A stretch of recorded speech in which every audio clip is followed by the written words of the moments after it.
Maligayang pagbabalik po sa Pinas Weather Balita. Ngayon po ay meron tayong pinaka-latest na weather update sa lagay po ng ating panahon. Pati na rin po yung bagyo na minomonitor natin na unti-unti na pong lumalapit sa ating Philippine Area of Responsibility.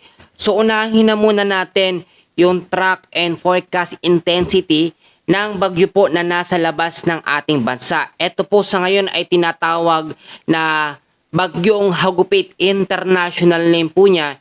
And once po na pumasok ito sa loob ng ating bansa, ito po itatawagin Bagyong Kaloy. Pangatlong bagyo po sa ating bansa ngayong 2026.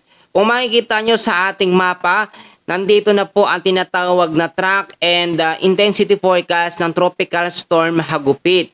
Nandiyan po yung magiging lakas niya paglipas po ng ilang mga oras. Ito po ay papasok sa loob ng ating Philippine Area of Responsibility pagdating po ng May 10 sa ganap po na alas 8 ng umaga. Bali Sunday po ito at lalapit sa Monday hanggang sa Tuesday. Mararamdaman po mga kaibigan etong Tropical Storm Hagupit pagpasok po ng Lunes. Pero nakikita sa ating forecast na ito ay hihina sa pagiging tropical depression once na ma-reach na niya yung pagpasok po sa loob ng ating bansa. Pero syempre, may mga pagbabago pa rin tayong kino-consider dyan. Ngayon, alamin natin yung mga lugar po na mga madadaanan ng Tropical Storm Hagupit. At ito po, no, makinig po mabuti. At pagdating po ng mamayang alas 8 po ng gabi, ito pong tropical storm po na Hagupit, no, ay magkakaroon na po ng lokasyon na 1,750 kilometers east of northeastern Mindanao. Sa labas pa rin yan ng PAR.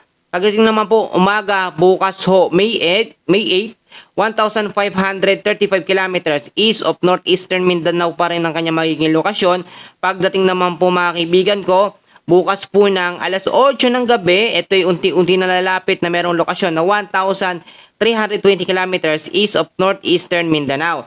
Yung pagpasok niya sa loob ng ating PAR, ito po, no, pagdating po ng May 10, sa ganap po na alas 8 ng umaga, 860 kilometers east of Eastern Visayas po ang magiging lokasyon po ng ating minomonitor na bagyo. So ngayon naman ay silipin natin yung ating tinatawag na live weather system and forecast, and then ipapakita ko sa inyo yung mga senaryo na pwede at dapat po nating paghandaan dito po sa bagyo pong ito. Hindi naman ito nakikita sa ating advanced weather system doon sa ating tropical cyclone threat potential na magiging super typhoon, pero naka red warning alert o system po siya. Ibig sabihin o meaning to say, may chance ito mag rapid intensification. Kung makikita nyo sa ating mapa, ito yung tinatawag natin na kanyang area of probability. Yan po yung pinakasinusundan po ng direction po ng bagyo.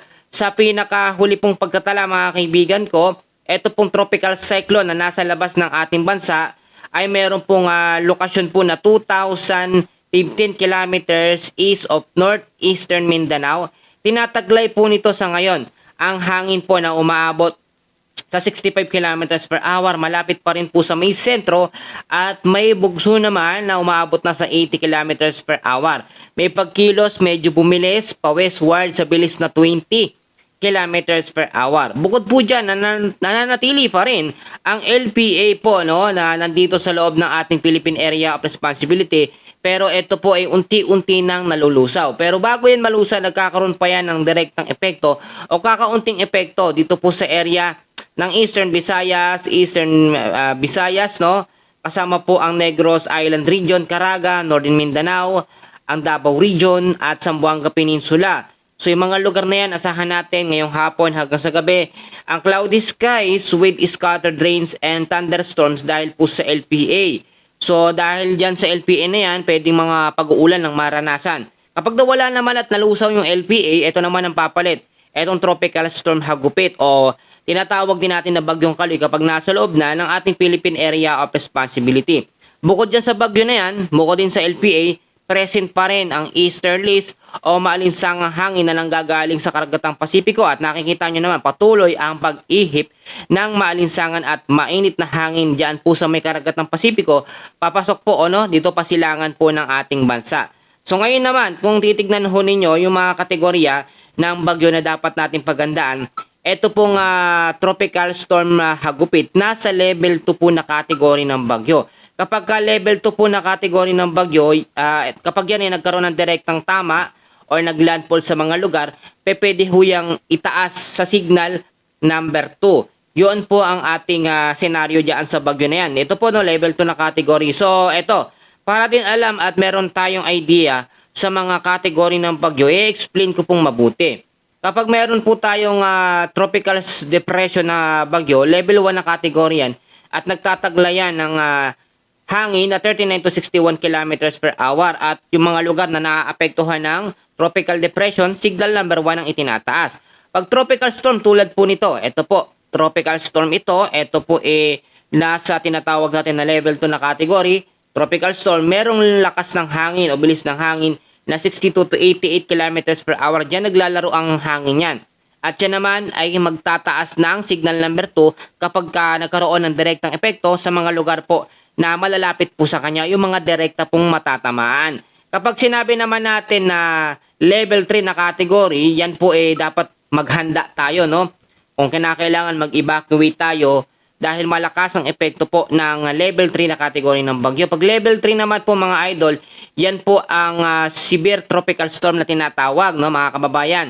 At yan ay kaya magtaglay ng 89 to 117 kilometers na lakas ng hangin, at yung mga lugar na matatamaan, na madadaanan, ay aabot sa signal number 3. So ito po, at ito ng mga bagyo na ito, ito pong tropical storm na ito, sa ngayon kung titignan nyo na wala yung LPA sa likuran niya, ito po, naging unlikely na po yung category. Tulad ng sinabi ko doon sa nauna kong update, yun nga pwedeng malusaw. At ito po, naging unlikely ang category. Kapag kaganito naging unlikely, ito'y palusaw na. Kagaya na lang ng isang LPA dito sa loob ng ating para. Actually, medyo mahina na talaga yung LPA na ito, and ngayon siguro hindi masyadong naaapektuhan yung parte ng Eastern Visayas at ilang bahagi po ng silangan po ng Mindanao. Mga kababayan, meron tayong update ulit mamaya sa lagay ng ating panahon. So mag-stay kayo sa ating forecast weather update, at mamaya aantabayanan natin at i-monitor natin patuloy yung pagkilos at kaloob ng bagyo na nasa labas ng ating bansa. Yan muna sa ngayon ng ating late